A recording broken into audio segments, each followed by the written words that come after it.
baddies, I'm back with another video, and before I even start off, I'm gonna let y'all know I recorded this last night and the whole thing got deleted. So what I'm gonna do is I'm gonna split the video up in half and do like a part 1 and a part 2, because that was over 33 minutes worth of video. It took me 7 hours. But I guess it's trial and error. So anyways, yes, I'm doing a story time of when I was a dancer in New York, obviously, because I'm from New York.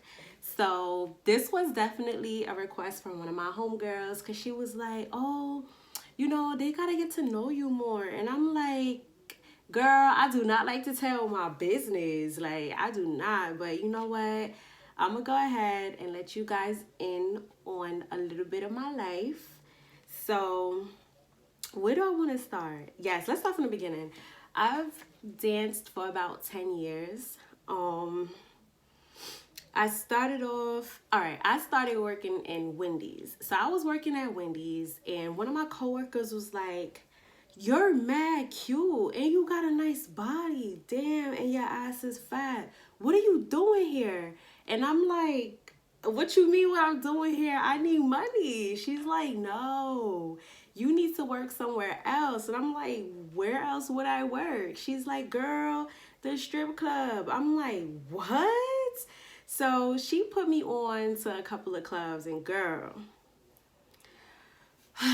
the clubs that she put me on to,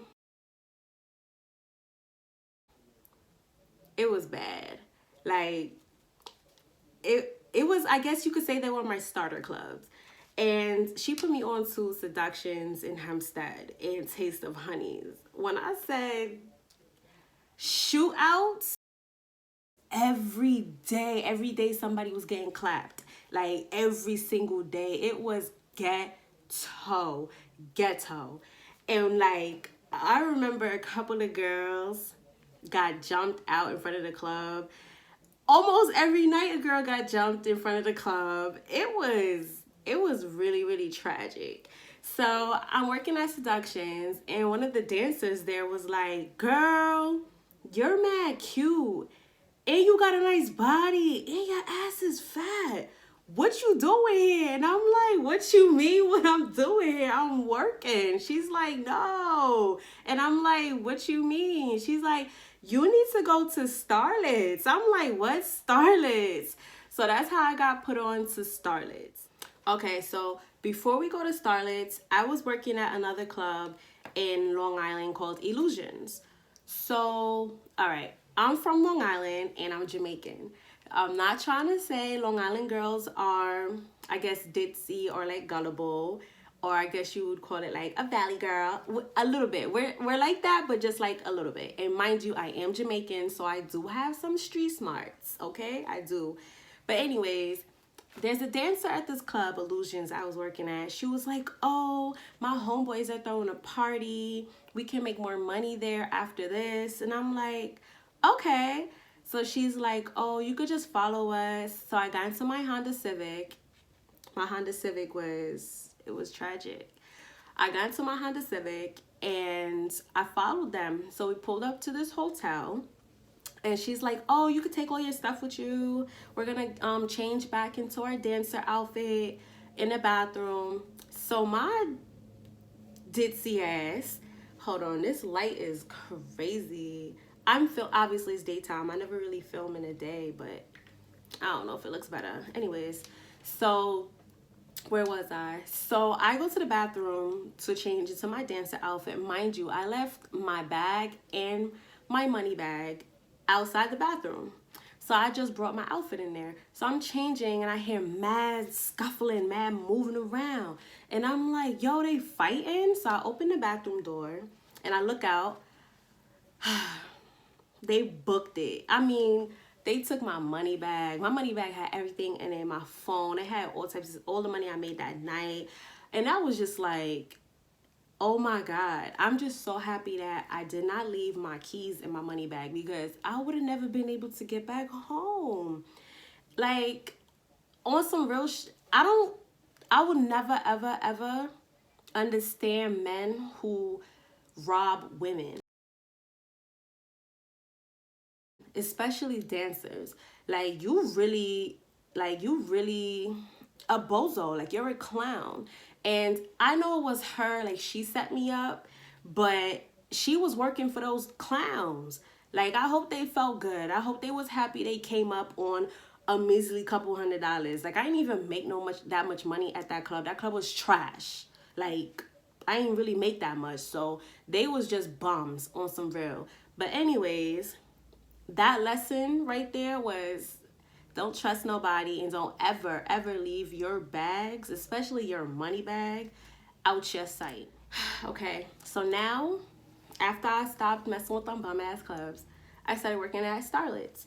Now Starlets is an upgrade, okay? Like it was a full on upgrade. Like I made money at Starlets. Starlets, I'm not gonna lie, started off a lot of girls' careers, leveled a shorty up, okay? And I would like to say that the clubs now, like being a dancer now, is completely different from when I was a dancer. Like you could genuinely go to the club as a dancer and make money. Like you could just dance on random guys and they'll tip you. Like they'll give you bread, like $20 bill, $50 bill, $100 bill. They'll throw singles on you, buy you drinks, even buy you a bottle. Now it's all about politics and being a bartender, and I'm not gonna lie, your skin color. And I'm not gonna get into that because that's a lot. But everyone wants to be a bartender now. You know what I'm trying to say? Like girls literally go get their bodies done just to come back to New York or wherever to be a bartender. And it's sad because the bartenders back then, the OGs, they had customers, they had clients, okay? The bartenders back then, they will bring out somebody who was gonna cash out on 50K, okay? These new girls, child, you lucky if you see a pack, like one pack, like 1,000K. Like you'll be lucky if you get one of these girls to bring somebody out to throw $1,000. Like it's bad. It's really, really bad. But yeah, I worked at Starlets, obviously. I worked at Cityscapes. I worked at Lust. I worked at Aces. I worked at Heavens in Queens off Stanway. There was a lot of money in Heavens too, I'm not gonna lie. I worked in Jersey. I worked at Angels in New Jersey. I worked at a couple of clubs in Charlotte. I worked at Cameos when it was open, and I worked at Candies. I don't know if Cameos is still open or not, but I know Candies is. One time I did get booked by this guy for his birthday to dance at one of the clubs that he would, I guess he said he owned it, I don't know, in Detroit. And he paid me, obviously he gave me a deposit, and I got into the car with another dancer, and we drove all the way from New York to Detroit, and we stayed in, I think it was called Dearborn, at some Red Roof Inn hotel or whatever. And it wasn't like, I can't even remember the name of the club because I had such a bad experience. I had gotten into a really bad car accident when I was in Detroit, and but anyways, when I did go to the club, it was ghetto, and it definitely was not anything off 8 Mile. I do not remember the name of the club. All I know was there was this girl performing, like this really tall, Amazon, pretty, sexy girl. And I'm just sitting here like, who is that on the stage? They's like, oh, that's Cash Doll. And I'm like, who's Cash Doll? And I guess that's like when she was starting out. So that was like one of my, like that was the only good experience I had being in Detroit, was that I got to see Cash Doll perform. And I didn't even know who she was at the time. And I was just like, oh my God, that was really like a good experience besides my car accident. Like, but other than that, I don't think I would ever go back to Detroit. No offense, but it was ghetto. I want to give a quick shout out to Day to Day Clothing. I love their hats. I also have the bucket hat. It's super, super cute. If you love streetwear, if you love clothes that's like comfortable on your skin, make sure you check them out. I'm gonna leave their website down in the description box below. I would definitely like to say that I have never ever been a sex worker. Not trying to talk down on any girl that is a sex worker. You know, there's nothing wrong with that. Handle your business. But me personally, I never. I've had opportunities to become one, trust me, many times, but it's just not for me. Like, I just couldn't. All right, I'm Aquarius, and I'm very stubborn and hard-headed, and I just can't have people telling me what to do, especially like a man telling me what to do. So I'll never be able to understand how some of these girls let a man manage their own coochie. Like, I that never wrapped around my head right. So especially being from New York, especially like in Queens, there was a lot of Queens men that was out here in these strip clubs doing a lot of, and I'm like, sir, no. Like, if you not putting me on, like, if you not have, you feel me, if I'm not making like 40K from my box, nah. Like, I'm not $20 McDonald's, $40. Like, y'all really out here selling your, nah. That just is not for me. But I did have one time, I had this Arab guy. I don't know. I think he likes me, but then again, I don't know, because I don't trust people. He definitely spent a bag on me a couple times at the club, and I guess he wanted to like fly me out to Miami to pay for my body to get done. I mean, like, everything. Like, he was talking about getting like whatever I want, and I was just like, okay. But then I was like, I don't know. I don't be trusting people. So I blocked his number and I stopped talking to him. The next thing I know, another girl at the club that I worked with, he started throwing money on her, and I guess he became her customer. So I'm like, okay, whatever. Next thing I know, though, she comes back to the club with her whole body done, and I'm just like,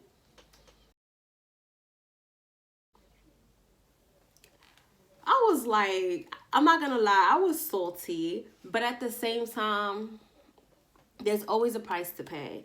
Nobody's out here doing stuff for free. Nobody's out here, you know what I'm trying to say, just leveling people up without a price. There's always a price to pay. So, you know, everything's not for everybody. You get it how you get it. And whatever, you know, she did to get her body done, congratulations to her, but that's just not me. Like, I couldn't do it. I couldn't do it. Trust me, God was gonna bless me with getting my, you know, my surgery when the time was right, and he did. And I'm gonna leave that for another video. I'm gonna talk about, you know, cosmetic surgery and plastic surgery, and I'm gonna show you some pictures and stuff a next time. Where was I? I definitely dealt with scammers. Like, I dated a scammer in my younger, you know, dancer days. And let me tell you, there's a big difference between drug dealers and scammers. Like, I don't know if it's the same now, but back then, drug dealer money is a different type of money compared to scammer money. Drug dealers, they had the big bag, okay? Scammers, they had a bag, but they didn't spend their bag the way drug dealers spent their bag. Like, a scammer, it would, like, they would spend their money, but I don't know. It's kind of like you got to reel it out of them, kind of. But the drug dealers, what? Nah.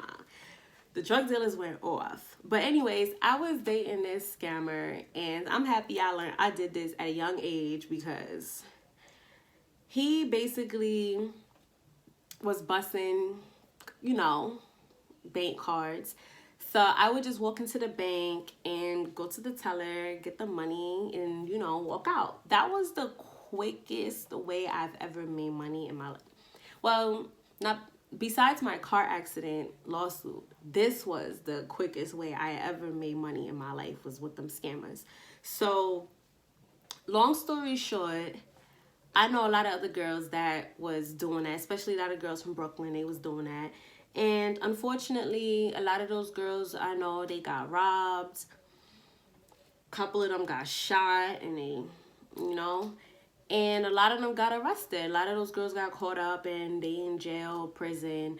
I actually know a girl that, like, she snitched, like, she's, you know, she's told so that she could get less time, and then when she came out, she got clapped. So there's probably a couple of dancers I've probably worked with that's probably still in, you know, prison for scamming. And I'm just happy that I never got caught up. Like, I knew when to stop, or I got that feeling like, okay, this ain't really for me, you know. And at the same time, like, my mother and my father did not know I was doing all of this. Like, I still had that, like, thought in my head, like, oh my God, if my mom and dad find out, they're gonna kill me. So, like, I always had, like, a chill button, like a pause button in me. But yeah, y'all can call me pussy if you want, but I'm not about that life. Jail is not for me.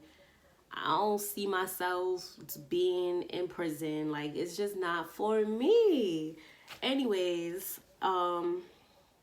let's go to Charlotte. Let's go to Charlotte. So I was working at Cameos, and when I said money,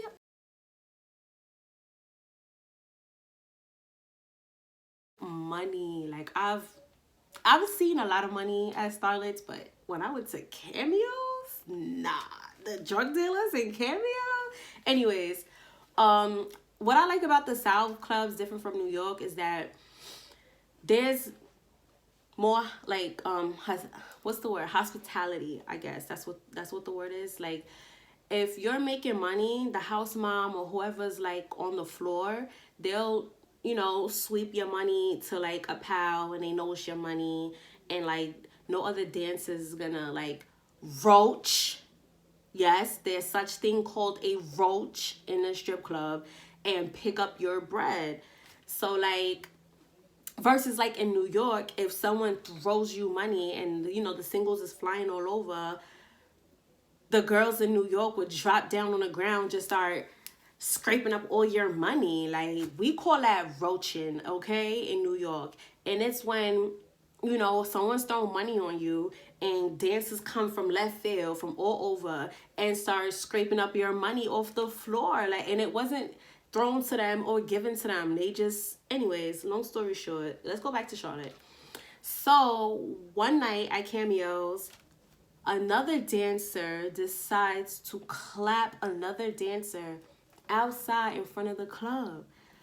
I was just sitting here like, oh my God.